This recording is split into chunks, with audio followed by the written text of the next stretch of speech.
ใหญ่หนึ่งเข่าบ่ อ้าว แต่2 โมงหนึ่งเข่าเลยพี่น้อง คือเอ้ยแง่น้องเอาไว้อะ โอ้เข่ากินเบิดร้านน่ะบ่นึงเนาะร้านเนาะผู้เป็นผู้สาวนะ ชาวปลาย ผู้เป็นสาว ไล่ก่อนจะไล่ฮะไปกินแม่กินน้ำจะค่อยยังเลยค่ะ โอ้ได้บ่หลายปานใดจ้ะเนาะแกงกินบ่มาเก็บหอยพี่น้องสบายดีพี่น้องสบายดี FC ทุกท่านยินดีต้อนรับเข้าสู่ช่องบ่าวจอยพาเที่ยวพาเลาะพี่น้องพาเลาะชนบทคือเก่าพี่น้องเส้นเก่าเส้นเคยพี่น้องมื้อนี้เดินทางเข้าสู่หมู่บ้านที่บ่มีไฟฟ้าพี่น้องหมู่บ้านในชนบทตอนนี้นาปังพี่น้องโอ้เขียวงามมาเลยเขาสิเข้าไปหมู่บ้านนี่พี่น้องบ่มีไฟฟ้าเลยพี่น้องเรียบภูเขาเบิ่งเส้นทางพี่น้องโคตรหลายเดินทางเข้าไปเลยพี่น้องเส้นทางยากนะเส้นทางในเส้นทางเก่าแก่แต่ก่อนทางเบิดละ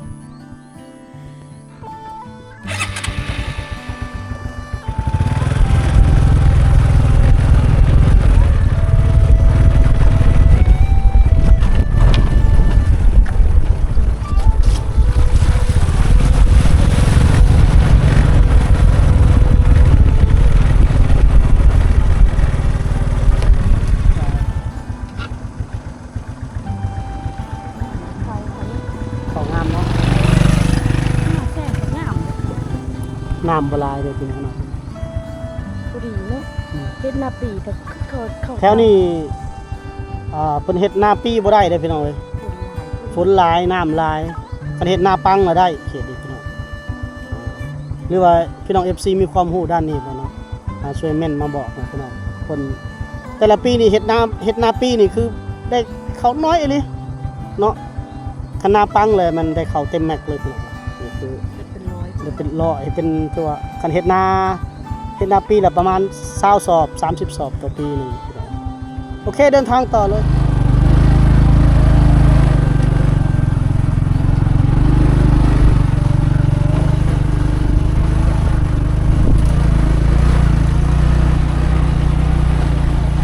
หมักกาแฟ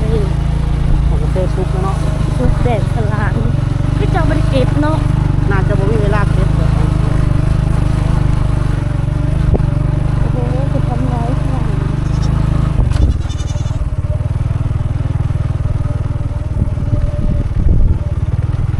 เงียบสงบเย็นดี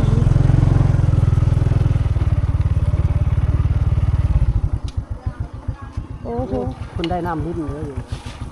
น่าจะโครงการเขาอะไรบ้าง แล้วก็ทอมตัวนั้นงามมาเลย มุ่งหญ้าคักอะไร สวยงามเนาะ คักอะไรเดี๋ยวทำไปเบิ่งใกล้ๆเนาะฮะโอ้คักอะไรเดี๋ยวมืออันอยู่เฮือนเขาได้เนาะเย็นแท้โอ้โหคักอะไรหนาว บรรยากาศในชนบทพี่น้องโอ้คักอะไรกระท่อมเนี่ย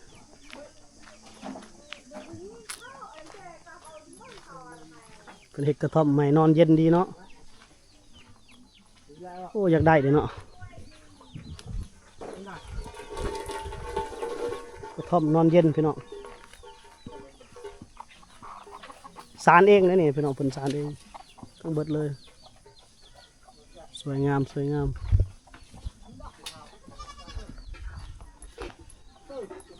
หมู่บ้านในชนบทพี่น้องหมู่บ้านที่บ่มีไฟฟ้าหมู่บ้านประมาณ5-6 หลังคาหมู่บ้านในเมืองเซโปนแขวงสวรรณเขตพี่น้อง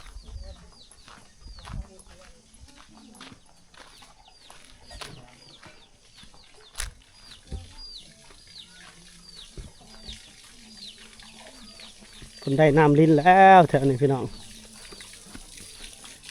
โอ้ขอกไก่กับตะมูตะมิอะไรโอ้ได้น้ำลิ้นแล้วเนาะโครงการเขามาช่วยเหลือพี่น้องต้องมอดบ่ได้เลยบ่นี่แบบนี้เลยเปิดยาวเลยเนาะโอ้สัมผัสน้ำมันก่อนคือสิเย็นดีพี่น้อง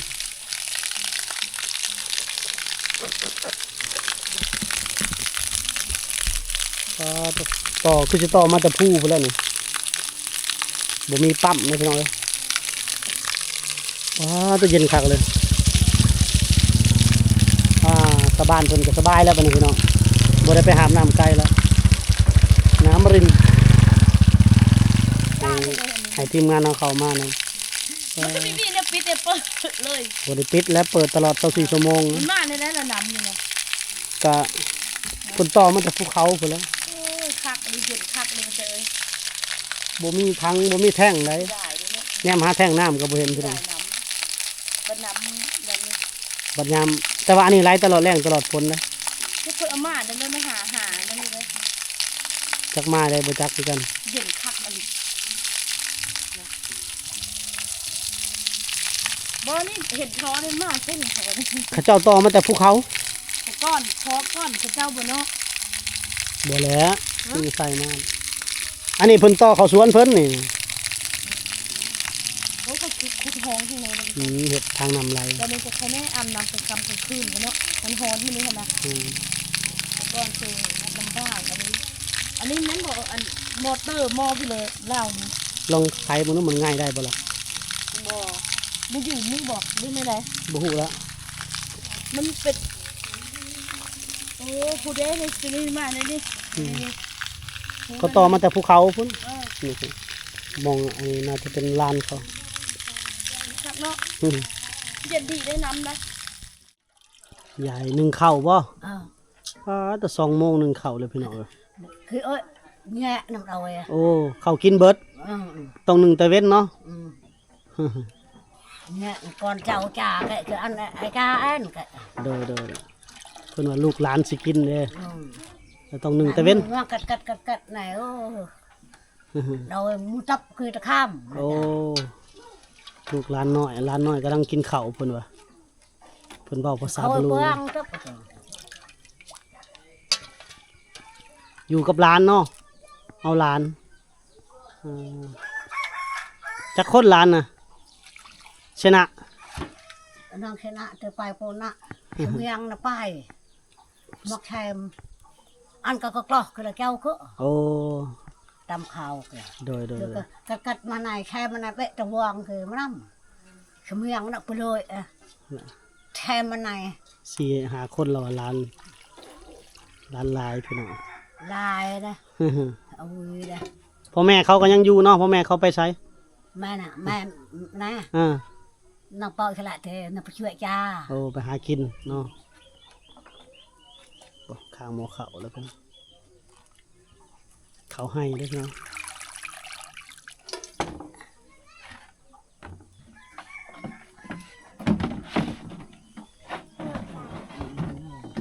2 โมง1เขาแล้วบ่มีไฟฟ้าเด้อพี่น้อง นี่เนี่ยน้ำข่าวหมดแล้วข่าว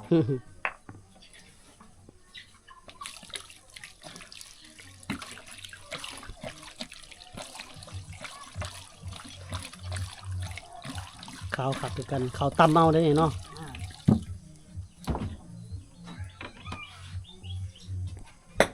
เอาพูดตกเรามาเต้าไว้แล้วนะคือเธอเป็นนักเตะนะ 1เขาเอาลานพี่น้องผู้เฒ่าในชนบท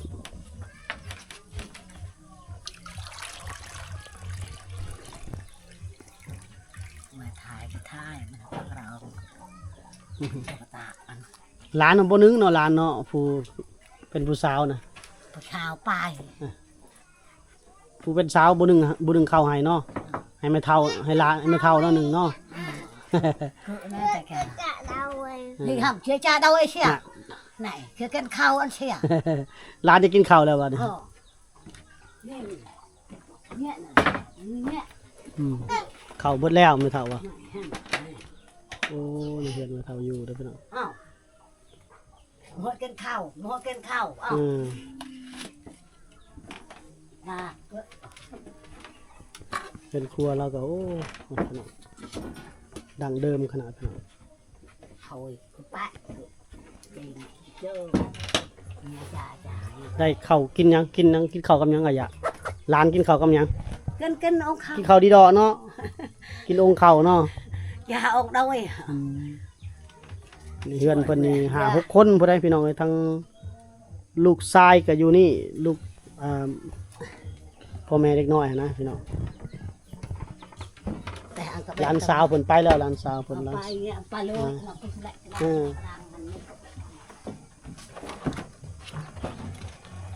เบิ่นเพิ่นอยู่เพิ่นพี่น้องโอ้โตสภาพนี่เนาะบ่มีห้องบ่มีส้วมเลยนะพี่น้อง จ้าบ่แก้วจ้าบ่เฮ้ยเอาขนมให้หน่อย2ก้อนเดี๋ยวให้ทีมงานเอาขนมให้หลาน2หรือ3ก็ได้3หรือ4ก็ได้เอา4ก่อนเลยคนหลายอยู่ในหมู่บ้านพี่น้องประมาณนี้แหละ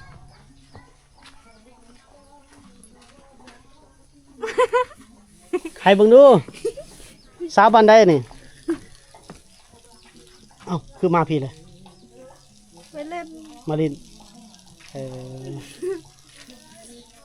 ขึ้นกับผู้สาวกับผู้สาวเนาะ ถ้าไปแล้ว ไปหมดแล้วน้องจะไปใส่ ไปอยู่บ้านแสลง ไปยังน่ะ ไปเก็บกาแฟ ไปหับจ้างเก็บกาแฟบ่ เดิน อืมรับจ้างเก็บกาแฟเก็บกาแฟไปหับจ้างเก็บกาแฟในโลเท่าไหร่ บ่ฮู้ บ่ฮู้เอ้า บ่ได้ถาม ก็อย่ามาถามในโลเท่าไหร่ไปได้เดี๋ยวนี้มาไปอยู่ไปพุ่นและบ่ เดิน หรือว่ามาพี่คืน ไปอยู่เพิ่นแล้ว กลับไปหากระยากคืนแล้ว เดิน กลับไปเอาผัวคืนดีแล้วก็ได้เห็นหน้าลูกคืนได้เนาะ เดิน ดีใจบ่ ดี กลับ ใจ มา กลับมาพุ่นดีใจบ่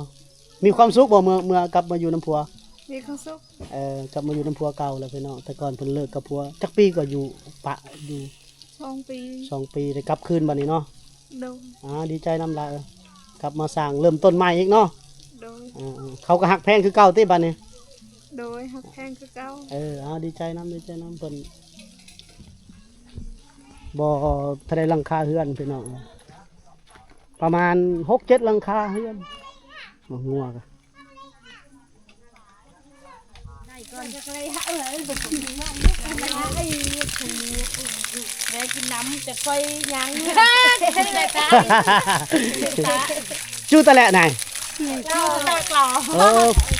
คุณมาจะเก็บหอยใช้หอยเดี๋ยวเบิ่งนั่นก่อนใส่ เบิ้งน้อง โอ้นี่จะเต็มเลยนี่พี่น้องใส่ทางนี้เด้อโอ้ได้บ่หลายบ่ได้เจ้าเนาะแกงกินบ่มาเก็บหอยพี่น้องเก็บหอยเก็บหอยก็ เก็บหอยในนานะ ยังเมื่อยได้บันสาเฮือผู้ เก็บหอยในนาปังนี่แหละพี่น้องวิถีชีวิตของกระเจ้าพี่น้อง พอได้น้ำกินเนาะเขาเจ้าก็ได้แวะน้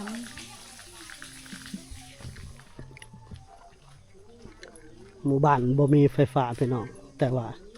อาศัยใส่แสงโซลาร์เซลล์เอาพี่น้อง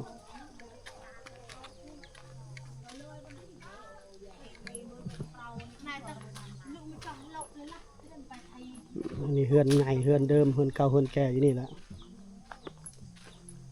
โอ้พักกันอยู่กล่องตีล่างเบิดได้หมดเลยเนาะสงสัยทางไห้แล้วหมดแล้วแล้วบ่ทางไห้ แล้วยังทางมันต้น โอ้ยังทางไห้มันต้นนี้บาดนี่ อืม โอ้เนาะทางไห้ปลูกข้าวแล้ว ทางไห้มันต้นต่ออีก โดย หลายอย่างเห็ดเนาะ โดย ตัวหนึ่งเอาข้าวกินตัวหนึ่งเอาเงินเนาะขายมันได้เงิน จนได้กระทางไห้ปลูกมะกาเฟอีก จังรอดจังรอด หลายอย่างเลยสุพรรณเห็ดพี่น้องเอ้ยเข้าเจ้าก็สู่ซนแต่ว่ามันต้นนะมันสำปะหลังจะพอได้เงินไว้ซื้อข้าวซื้อน้ำพี่น้องนี่เฮือนดังเฮือนเดิมเฮือนเก่าเฮือนแก่พี่น้อง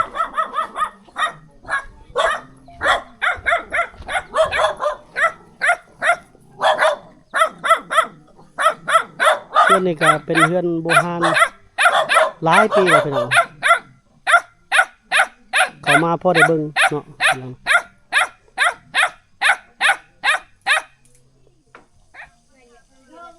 หมู่บ้านดังเดิมเนาะพี่น้องเนาะก็เริ่มแต่ก่อนเข้ามานี่แห้งเพื่อนเก่าๆโบราณแบบนี้หลายพี่น้องแต่เดี๋ยวนี้เริ่มจากพันเปลี่ยนมาแล้วเนาะแต่ก่อนจะมี2-3 หลังปลูกแค่นี้แต่นี่บ่อยากมีหลายแล้วพี่น้องแต่ก็ยังมีให้เห็นอยู่พี่น้องนี่จะเห็นเพื่อนเพิ่นหมู่บ้านนี้เงียบสงบดีพี่น้องหมู่บ้านของชนเผ่าบรูหรือว่าเห็น FC ฝั่งไทยเพิ่นว่าหมู่บ้านชนเผ่ากลุ่มน้อยเพิ่นว่าเนาะ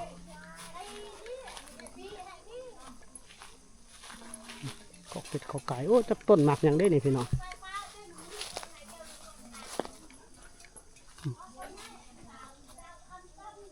เห็นบ่เนาะพี่น้องนี่เป็นน้ำเลยกินได้พี่น้องเอ้ยบ่ฮู้ว่าพี่น้องทางเมืองไทยเอิ้นต้นหมากหยัง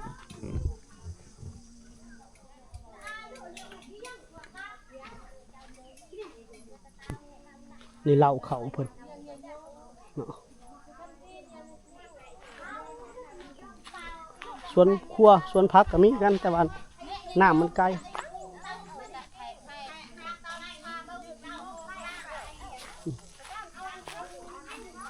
เฮือนดังเฮือนเดิมหลายปีแล้วเฮือนอันนี้น่าจะตูกน้อยของข้าเจ้าพี่น้อง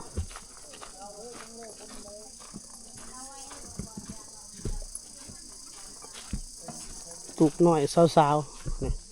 หรือว่าตูกน้อยของผู้บ่าวหมักมานอนแบบนี้ปุ๊กอยู่ตั้งหากเลยพี่น้องข้าเจ้าจะบ่อยู่นำกันเลยตูกน้อยผู้บ่าวผู้สาวนี่อยู่ตั้งหากจะบ่ค่อยถ้าใหญ่มากเราจะบ่อยู่น้ำพ่อแม่เนาะจะไปนอนเฮือนต่างคือสิเย็นดีเนาะพี่น้องฝนตกก็บ่หัวดอกเช่นแต่ว่าเจ้าของเขาจักอยู่ไสพี่น้อง